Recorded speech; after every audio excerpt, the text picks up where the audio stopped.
wabarakatuh. Halo semuanya, nama saya Sri Wahyuni dari kelas 4A reguler B, STIAS Anggana Garut. Kali ini saya akan menyampaikan mengenai seleksi.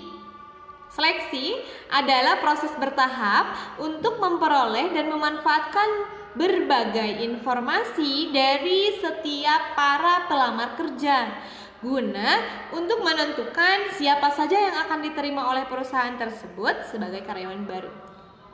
Dan hal tersebut digunakan untuk mengisi pekerjaan atau lowongan pekerjaan dalam posisi jangka panjang maupun dalam posisi jangka pendek.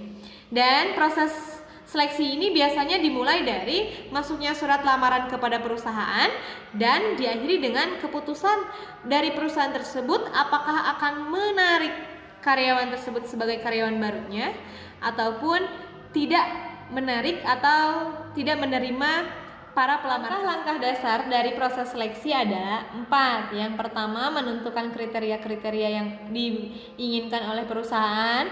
Dan yang kedua, memilih berbagai prediktor atau ragam informasi yang diperlukan dalam seleksi dengan teknik-teknik penilaian tertentu. Dan ketiga, menentukan waktu yang tepat untuk mengukur setiap prediktornya. Yang terakhir, yang keempat adalah mengolah informasi semua informasi yang telah diterima, yang telah terkumpul dan mengambil keputusan seleksi baik itu diterima ataupun. Dan selanjutnya ada teknik-teknik penilaian pelamar. Yang pertama yaitu riwayat pribadi pelamar. Biasanya para pelamar akan melampirkan riwayat hidup mereka dan itu mempermudah kita untuk mengetahui riwayat mereka. Terus yang kedua, ada pemeriksaan referensi dan latar belakang. Itu juga sangat penting bagi perusahaan untuk memeriksa referensi mereka, latar belakang mereka dari mana. Itu untuk menentukan untuk menentukan posisi yang sesuai untuk mereka. Lalu dilaksanakannya tes tertulis. Setelah tes tertulis ada juga simulasi kerja atau pelatihan ya, biasanya pelatihan. Lalu ada pusat penilaian, lalu wawancara dan tes kesehatan. Itu yang terakhir adalah tes kesehatan. Biasanya setiap perusahaan pastinya tidak akan menerima para pelamar kerja yang cenderung kesehatannya buruk karena hal tersebut akan mempengaruhi produktivitas kerja mereka di perusahaan. Selanjutnya adalah tahapan seleksi. Biasanya tahapan seleksi itu sesuai dengan perusahaannya ya. Perusahaannya akan melakukan apa saja, terus urutannya apa saja itu tergantung perusahaannya. Tetapi yang saya ketahui, yang pertama pasti kita para pelamar akan melakukan wawancara awal dulu.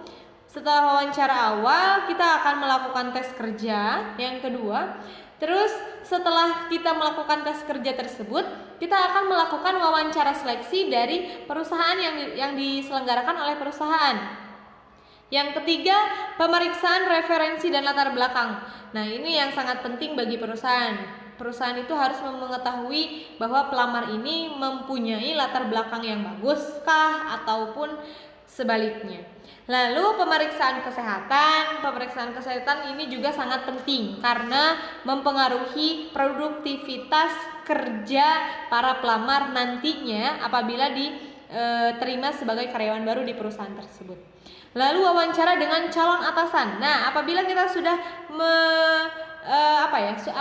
sudah naik ke tahap wawancara dengan calon atasan, itu intinya atau itu tandanya kita sudah hampir lolos dalam seleksi tersebut. Jadi kita harus sebisa mungkin menjawab pertanyaan dari calon atasan tersebut dengan baik dan benar. Lalu yang selanjutnya tinjauan kerja nyata mereka. Tinjauan kerja nyatanya, pelatihannya bagaimana. Lalu nanti dan terakhir akan dikeluarkan keputusan penarikan karyawan baru mengenai jenis tes kerja. Jenis-jenis tes kerja ini ada 4. Yang pertama adalah tes psikologi, yang kedua tentang tes pengetahuan, yang ketiga tentang tes kinerja, dan yang keempat adalah tentang tes sikap kita. Dari setiap tes ini yang pertama psikologi mengukur kepribadian kita, bagaimana kepribadian kita, logika kita, nalar, kreativitas dan lain sebagainya. Itu diukur di tes psikologi. Yang kedua, tes pengetahuan ini di tes kita, pengetahuan kita mengenai verbal, kemampuan verbal, kepemimpinan. Yang terpenting kemampuan pengetahuan apa saja yang kita punya yang kita punya untuk menyelesaikan pekerjaan. Yang ketiga, tes kinerja. Tes kinerja ini juga mengukur kondisi fisik kita, koordinasi fisik kita, pemenuhan tuntutan kerja kita, apakah siap atau tidak. Yang keempat adalah tes sikap. Tes sikap ini mengukur kejujuran setiap sikap terhadap pekerjaan yang akan dikerjakannya. Makanya banyak tes sikap ini dilakukan supaya meminimalisir tingkat kebohongan atau ketidakjujuran dari para pekerja yang sudah diterima. Biasanya seperti itu, ada empat tes ya, mengenai seleksi penerimaan karyawan atau disebut juga bisa rekrutmen.